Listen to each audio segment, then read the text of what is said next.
Bismillahir. If we cannot be close to Awliya and blessed ones due to distances, how can we abstain from doing shameful acts while living in Ahirzaman? How can we make a strong connection between us and the blessed ones to avoid sins? How are we going to do this ourselves? Feel very guilty if we do sin, and then somehow that we do not repeat the same sins after we repent. Bismillahir. To be close to Awliya Allah, the physical distance does not mean too much.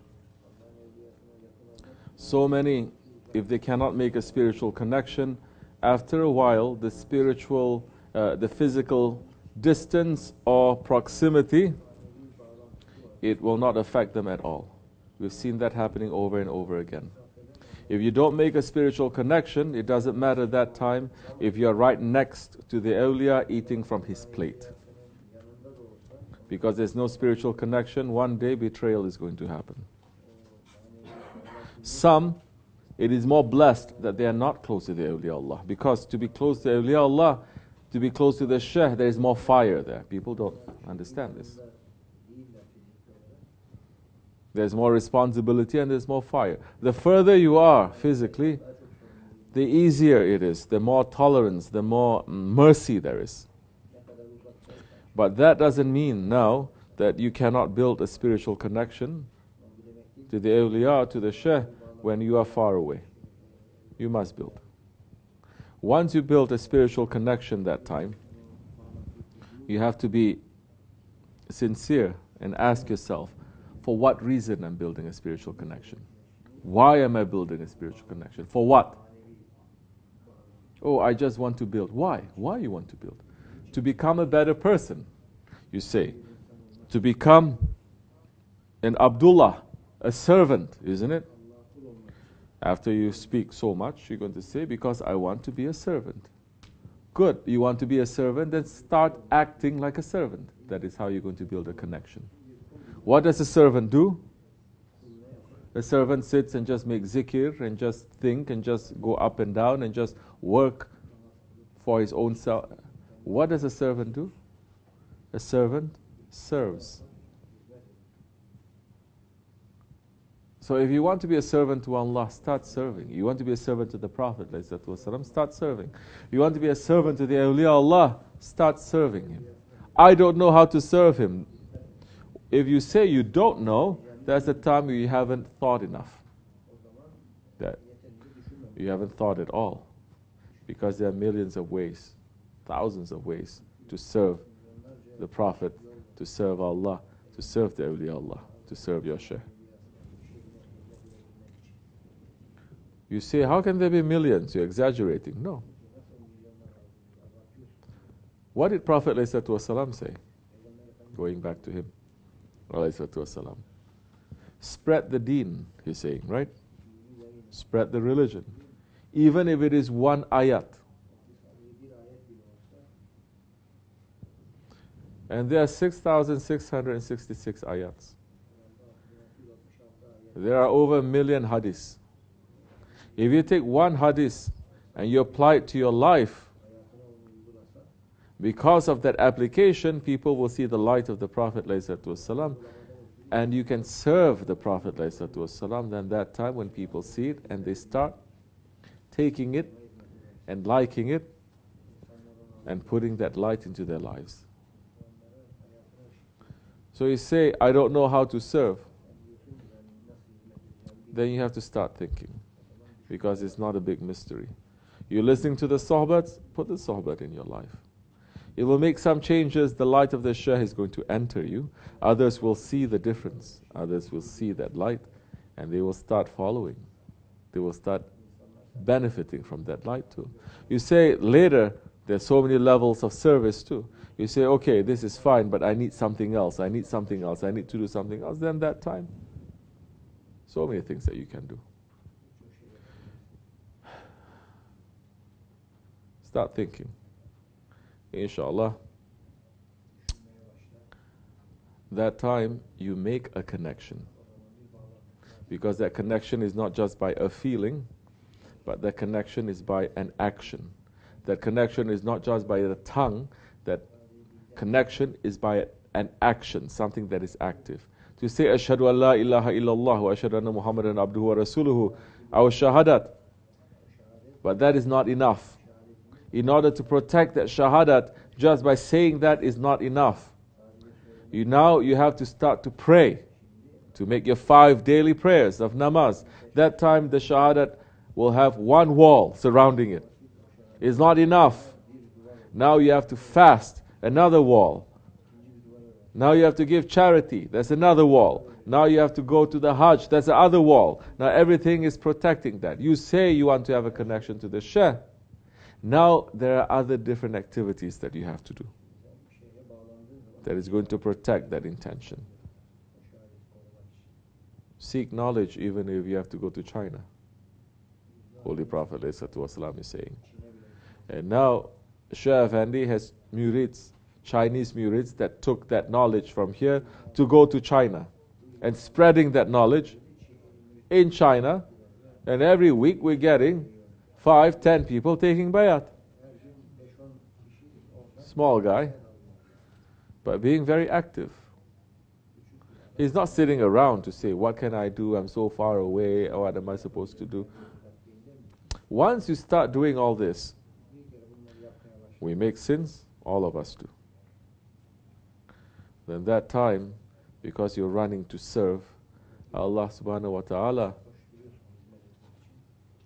you will find Him merciful to the weaknesses that we have in our lives. Because you're taking one step towards Him. And He's saying, you make one step towards me, I will take 10 steps towards Him, towards you. So that's the time now. Because you want spiritual connection by making some active things that you need to do to serve, then the spiritual connection will become much stronger. Then when the spiritual connection is stronger, all the weaknesses that we have in our lives now, that time those weaknesses, because you are trying, you may find your Lord most forgiving to you. And you are concentrating now on trying to balance the issue. Not to say, oh, I keep repeating, doing the same thing, same thing, same thing, same thing. Okay, you know that already. Then do something else. Do something right. You do something wrong, run to do something right. I don't feel like it. That time is the ego speaking. Then until the ego realizes, there's nothing that we can do. Until you have the ego under control, there's nothing that we can do. You do something wrong, run to do something right. Don't say, I feel so guilty and I cannot do. That's just ego speaking. If you really feel guilty, you're going to do everything that you can to take this guilt away by doing something in the way of Allah. May Allah forgive me. Assalamu alaikum. Next question. Bismillahir. I live in the city and far from the Dergahi, so it's difficult to see Awliya. How can we increase our love to Prophet Muhammad sallallahu alaihi wasallam? I'm very ashamed to say my love is low. How is it possible for us to increase love for the Nabi and make it a true love? Please help me find the way. Bismillahir. Rahmaanir.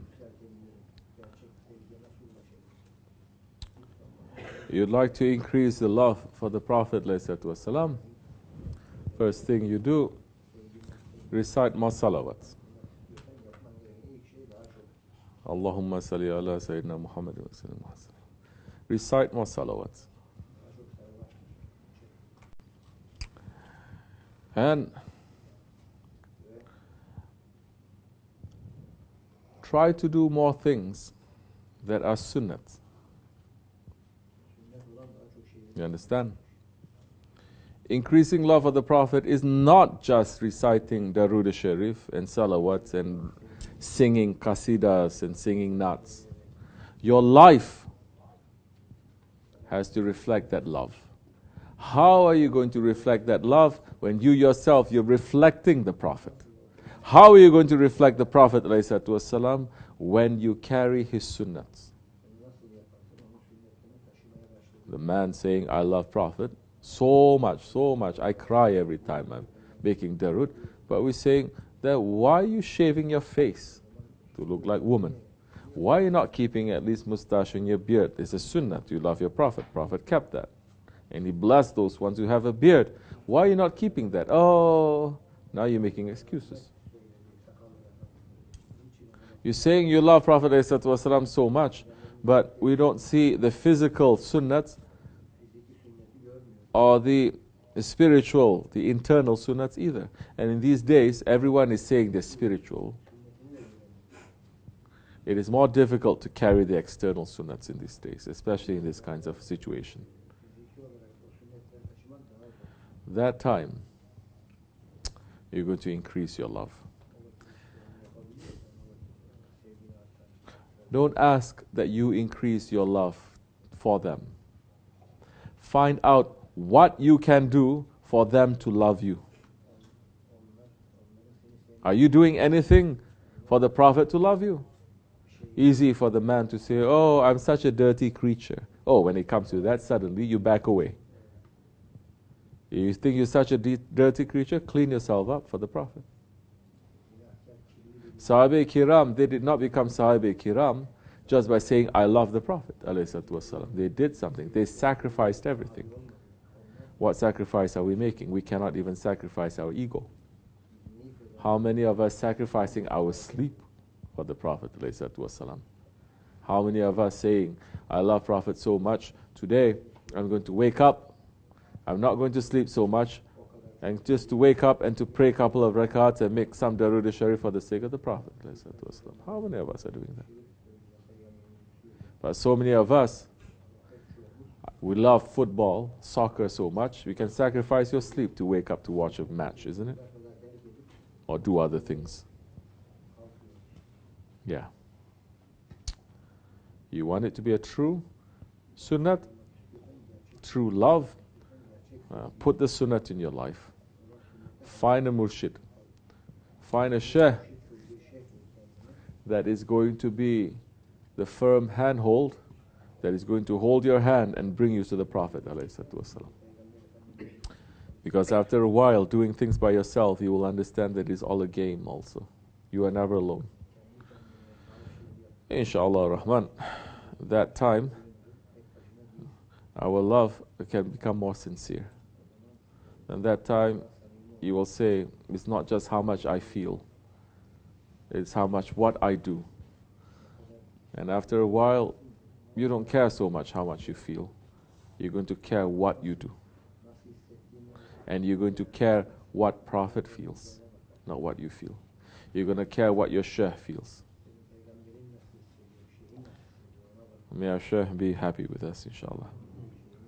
Fatiha. Ameen. Assalamu alaikum.